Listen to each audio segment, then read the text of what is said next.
போட்டித் தேர்வு எழுதும் நண்பர்கள் அனைவருக்கும் வணக்கம். MEG-TNPSC அகாடமியிலிருந்து முனைவர் மா. விஜய் அலெக்சாண்டர். நவம்பர் மாதம் 3ஆம் தேதியின் நடப்பு நிகழ்வுகளை காண்போம். தங்கள் நாட்டுக்கு இணைய வழி அச்சுறுத்தலை ஏற்படுத்தும் நாடுகளின் பட்டியலில் இந்தியாவை முதல் முறையாக கனடா சேர்த்துள்ளது. இந்தியா கனடா இடையிலான ராஜ்ய மோதல்களுக்கு இடையே கனடாவின் நிகழாண்டு தேசிய இணைய வழி அச்சுறுத்தல் மதிப்பீட்டு அறிக்கையில் சீனா, ரஷ்யா, ஈரான், வடகொரியாவுக்கு அடுத்து 5வது இடத்தில் இந்தியா இடம்பெற்றுள்ளது. இந்திய அரசால் ஆதரிக்கப்படும் அமைப்புகள் உளவு நோக்கத்திற்காக கனடா அரசுக்கு எதிராக இணைய அச்சுறுத்தல் நடவடிக்கைகளை மேற்கொள்ளக்கூடும் என்று அந்த அறிக்கையில் எச்சரிக்கப்பட்டுள்ளது. 2018, 2020 மற்றும் 2023-24ஆம் ஆண்டுக்கான தேசிய இணைய வழி அச்சுறுத்தல் மதிப்பீட்டு அறிக்கைகளில் இந்தியா இடம்பெறவில்லை என்பது குறிப்பிடத்தக்கது.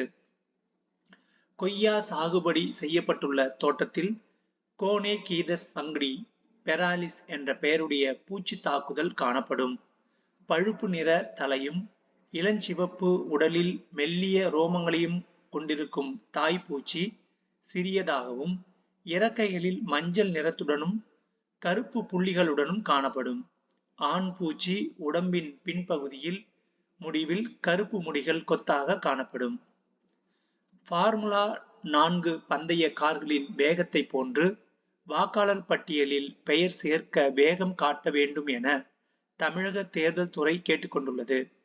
பாராலிம்பிக் போட்டியில் உயரம் தாண்டுதல் மற்றும் பதக்கம் வென்ற மாரியப்பனின் புகைப்படங்களை பதிவிட்டுள்ள தேர்தல் துறை, பாராலிம்பிக் பதக்க வீரராக இருப்பது எப்படி சிறப்போ அதுபோன்று வாக்காளர் பட்டியலில் பெயர் சேர்ப்பதும் சிறப்பு என்று விளம்பரப்படுத்தியுள்ளது.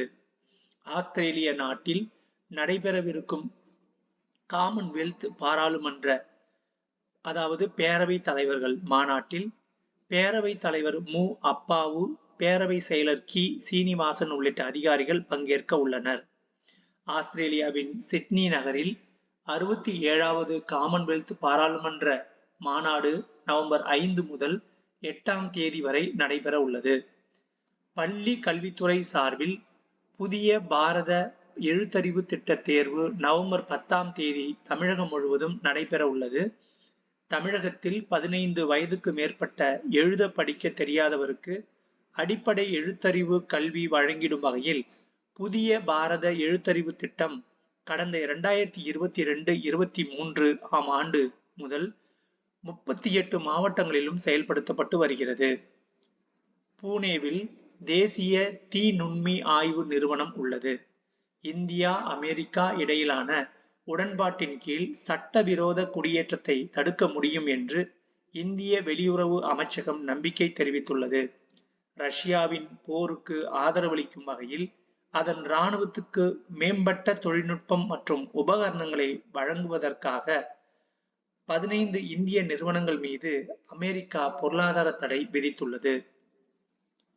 மத்திய பிரதேசத்தின் பந்தாவ்கர் தேசிய பூங்கா மற்றும் புலிகள் காப்பகம் உள்ளது.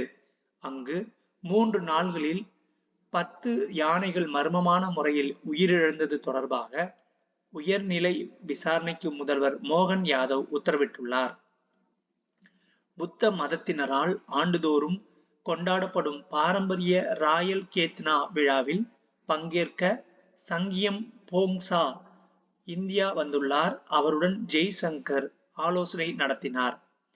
இந்தியா, இலங்கை, வங்கதேசம், மியான்மர், தாய்லாந்து, நேபாளம், பூட்டான் ஆகிய 7 தெற்கு மற்றும் தென்கிழக்கு ஆசிய நாடுகளை உறுப்பினர்களாக கொண்ட பல்துறை தொழில்நுட்ப மற்றும் பொருளாதார ஒத்துழைப்புக்கான வங்காள விரிகுடா முன்னெடுப்பு பிம்ஸ்டெக் ஆகும். பிம்ஸ்டெக் கூட்டமைப்பின் தலைமை பொறுப்பை வகிக்கும் தாய்லாந்து நிகழாண்டின் இறுதியில் கூட்டமைப்பின் வருடாந்திர உச்சி மாநாட்டை நடத்த உள்ளது. சபரிமலை ஐயப்பன் கோயிலில் எதிர்வரும் மண்டல மகர விளக்கு பூஜை காலத்தில் அனைத்து பக்தர்களுக்கும் ரூபாய் 5 லட்சத்திற்கான இலவச காப்பீடு வழங்கப்பட உள்ளது என்று மாநில தேவஸ்வ வாரியம் தெரிவித்துள்ளது. அமெரிக்காவில் நடைபெற்ற 19 வயதுக்கு உட்பட்டோருக்கான உலக குத்துச்சண்டை சாம்பியன்ஷிப்பில் இந்தியாவின் கிருஷா வர்மா தங்கப் பதக்கம் வென்றார். மேலும் 5 இந்தியர்கள் வெள்ளிப் பதக்கம் வென்றனர்.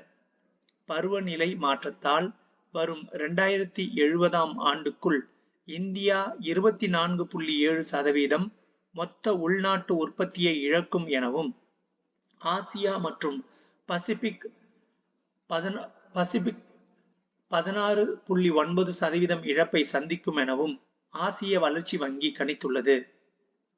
20ஆம் நூற்றாண்டு முழுவதும் பசுமை இல்ல வாயுக்கள் GHG உமிழ்வுக்கு வளர்ந்த பொருளாதார நாடுகள் முக்கிய பங்கு வகித்தன. அதே வேளையில் 2000 ஆண்டில் இருந்து உலகளாவிய GHG உமிழ்வுகளின் அதிகரிப்புக்கு வளரும் ஆசிய கண்டம் பிரதான காரணமாக இருக்கிறது. அதாவது உலகளாவிய உமிழ்வின் பிராந்தியத்தின் பங்கு 2000 ஆண்டின் 29.4%லிருந்து 2021இல் 45.9% உயர்ந்தது. இதில் சீனாவின் பங்கு மட்டும் 30% ஆகும். பிரிட்டனின் முக்கிய எதிர்க்கட்சியான கன்சர்வேட்டிவ் கட்சியின் புதிய தலைவராக நைஜீரியாவை பூர்வீகமாக கொண்ட கெமி பேடோனாக் தேர்ந்தெடுக்கப்பட்டார். 44 வயதாகும் அவர் அந்த கட்சியின் முதல் கருப்பின பெண் தலைவர் என்பது குறிப்பிடத்தக்கது. நன்றி.